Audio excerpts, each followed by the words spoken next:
Parce que celui qui gagne, c'est pas celui qui va faire les meilleures choses, c'est celui qui échoue et le plus vite possible. La vraie maîtrise, selon moi, c'est pas d'apprendre ça à gagner, mais c'est d'apprendre à perdre.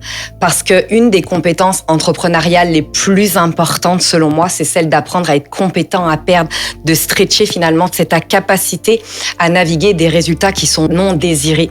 Et moi, tu sais comment j'appelle ça? C'est cette volonté, se préparer à la volonté d'échouer. C'est cette habilité de rester dans ton leadership, à garder ton focus, à rester connecté, solide, centré, même quand tu ne gagnes pas encore. Et c'est ça, c'est la game. C'est d'arriver à être en paix, finalement, c'est dans cet entre-deux. Parce que ce laps de temps où rien ne semble bouger, jusqu'à finalement, c'est que tu arrives à atteindre tes résultats. Et crois-moi, c'est exactement ça qui fait la différence entre ceux qui gagnent et ceux qui abandonnent. Donc cet entre-deux, c'est quoi? C'est le processus de création, c'est une danse, c'est un jeu, c'est une aventure, appelle-le comme tu veux, jusqu'à que les résultats se manifestent.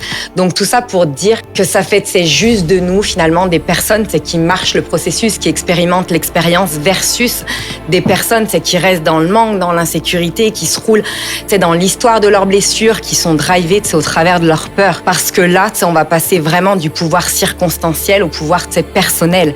Et le pouvoir personnel, pour moi, c'est vraiment cette faculté à rester aligné, à rester dans ta vérité, peu importe ce qui se passe, résultat atteint ou pas, succès visible ou non, rien ne te déstabilise et rien ne va te shaker. Donc c'est là que tu deviens inébranlable. Alors comment finalement on peut apprendre à perdre, à devenir bon, à échouer, à aiguiser cette fameuse compétence? Tout simplement en apprenant à aimer jouer, à aimer créer, à aimer danser dans le processus sans être shaké par les circonstances. Apprendre à faire des posts sans like, apprendre à faire des réels sans commentaires, des lives où tu as 2 personnes, des appels avec des noms. Tu te rentraînes, tu te stretches ta capacité à récolter le nom, à la fois le rejet, le silence, le vide, à être en paix et solide dans cet entre-deux. Et ça fait partie du jeu et des règles du succès. Parce que celui qui gagne, c'est celui qui fait, c'est pas celui qui va faire les meilleures choses, c'est celui qui échoue et le plus vite possible, qui apprend à prendre des risques, qui apprend à être l'opposé de ce qu'il connaît pour devenir qu'est-ce qu'il veut vraiment incarner.